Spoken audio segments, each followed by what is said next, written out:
Hello friends, welcome to பிரிசி arts. இன்றைக்கி வந்து நம்ம இனிப்பு தோசை எப்படி செய்கிறதுன்னு பார்க்கலாம். இது சிம்பிளாக ஈஸியாக செஞ்சிடலாம். இந்த மாதிரி செஞ்சு கொடுக்கும்போது இதை நல்லா விரும்பி சாப்பிடுவாங்க. 1 இல்லை 2 இல்லை 10 தோசை கூட சாப்பிடுவாங்க. வாங்க எப்படி செய்கிறதுன்னு பார்ப்போம். இன்றைக்கி இனிப்பு தோசை செய்கிறதுக்கு வந்து நம்ம 1 கப்பு அளவுக்கு மைதா மாவு எடுத்து வச்சுருக்கோம். நீங்கள் மைதா மாவு இல்லைன்னா கோதுமை மாவு கூட எடுத்துக்கலாம். தேங்காய் வந்து நம்ம துருவி எடுத்து வச்சுருக்கோம்.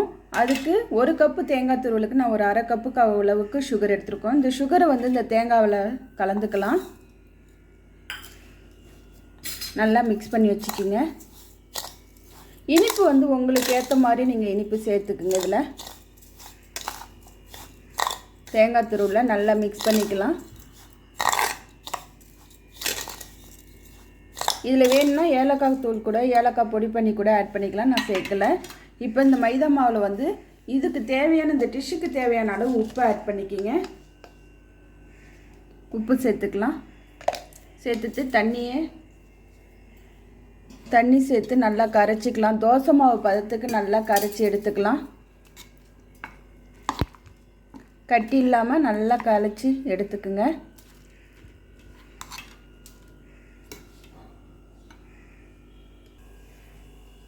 இப்போ நம்ம இந்த அளவுக்கு மாவு வந்து கரைச்சி எடுத்துருக்கோம்.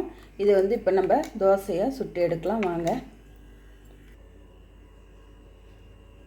இப்போ நம்ம அடுப்பு ஆன் பண்ணி தோசைக்கல் வச்சுட்டோம். இதில் வந்து நம்ம மைதா மாவு தோசை வந்து நம்ம ஊற்றி எடுக்கலாம். ரொம்ப மொத்தமாக ஊற்றாதீங்க. கொஞ்சம் மெலிசாக இருந்தால் தான் இது ரொம்ப நல்லாயிருக்கும். ஸ்லோ ஃப்ளேமில் வச்சுக்கிங்க அடுப்பை. அப்போ தான் வந்து பிடிக்காமல் ஒட்டாமல் இருக்கும். நல்லா மெலிசாக தேய்ச்சிக்கலாம். கொஞ்சம் வேகட்டும், ஒரு 2 நிமிஷம் வேகட்டும். இப்போ இந்த அளவுக்கு வெந்ததுக்கப்புறம் வந்து நம்ம ஒன் சைடு நம்ம எடுத்து வச்சுருக்கிற தேங்காவும் சுகரும் ஆட் பண்ணி வச்சுருக்கிற தேங்காய் துருவலை வந்து ஒரு சைடில் வச்சுக்கலாம். ஃபுல்லாக வைக்காதீங்க, ஒன் சைடில் இருக்கிற மாதிரி வச்சுக்கலாம்.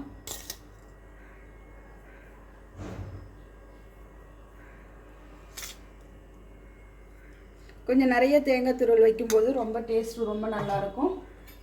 இப்போ வந்து இந்த சைடு இருக்கிற தோசையை வந்து இது மேலே அப்படியே திருப்பி போடலாம்.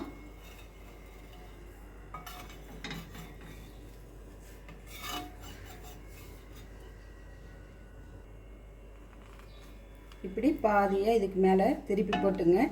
இது மைதா மாவு தான் நல்லா ஒட்டிக்கும் வேகும்போது. இதுக்கு மேலே வந்து நம்ம நெய் இல்லை எண்ணெயை வந்து மேலே ஆட் பண்ணிக்கலாம். நான் இப்போ வந்து நெய் தான் சேர்க்குறேன். நீங்கள் எண்ணெய் கூட இதில் சேர்த்துக்கலாம். 1 ஸ்பூன் அளவுக்கு நெய் இது மேலே சேர்த்துக்குங்க.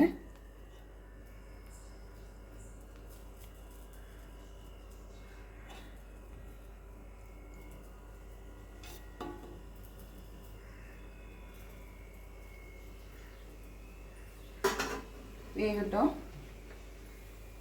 கொஞ்சம் வெந்ததுக்கப்புறம் இன்னொரு சைடு நம்ம திருப்பி போடலாம். இப்போ வந்து நம்ம இன்னொரு சைடு வந்து திருப்பி போட்டுக்கலாம். அவ்வளோதான். ரொம்ப நல்லாயிருக்கும் இந்த தோசை. நம்ம ஒரு தோசை சாப்பிட்டாலே வயிறு ஃபுல்லான மாதிரி இருக்கும். இது சாயந்தர நேரத்தில் குழந்தைங்களுக்கு டிஃபனாகவும் செஞ்சு கொடுக்கலாம். ஸ்நாக்ஸ் மாதிரி செஞ்சு கொடுக்கும்போது சீக்கிரம் நல்லா விரும்பி சாப்பிடுவாங்க. அவங்களுக்கு ரொம்ப பிடிக்கும் இது. இதுக்கு டைமும் ரொம்ப எடுத்துக்காது. சீக்கிரமாக செஞ்சிடலாம். 2 பக்கமும் நல்லா செவந்து வர அளவுக்கு நல்லா திருப்பி போட்டு எடுத்துக்கலாம். மேலே எண்ணெயோ இல்லை நெய் விட்டுக்கலாம். நான் இப்போ கொஞ்சமாக நெய் விட்டுக்கிறேன்.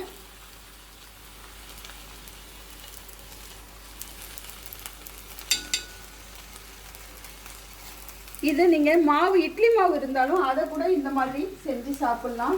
இந்த மாதிரி தோசை ஊற்றி தேங்காயும் சுகரையும் வச்சு சாப்பிட்லாம். ரொம்ப நல்லாயிருக்கும். சிம்பிளாக ஈஸியாக செஞ்சிடலாம். யார் வேணாலும் இதை ட்ரை பண்ணலாம்.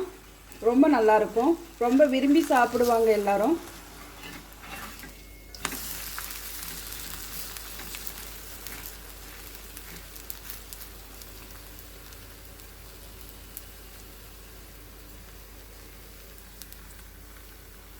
இப்போ தோசை வந்து 2 பக்கமும் நல்லா கலர் மாற வெந்து வந்துடுச்சு. இதை எடுத்துக்கலாம். எடுத்து ஒரு பிளேட்டில் எடுத்து வச்சுக்கலாம். இந்த மாதிரி நம்ம வச்சிருக்கிற மாவெல்லாம் நம்ம தோசை ஊற்றிக்கலாம். நம்ம திரும்ப 2வது தோசை ஊற்றும் போது அடுப்பை வந்து ஸ்லோ ஃப்ளேமில் வச்சுக்கிங்க. ஸ்லோ ஃப்ளேமில் ஆக்கிட்டு தான் அப்புறமா நீங்கள் ரெண்டாவது தோசை ஊற்றணும். அப்போ தான் வந்து இந்த தோசைக்கல் எல்லாம் ஒட்டாமல் இருக்கும்.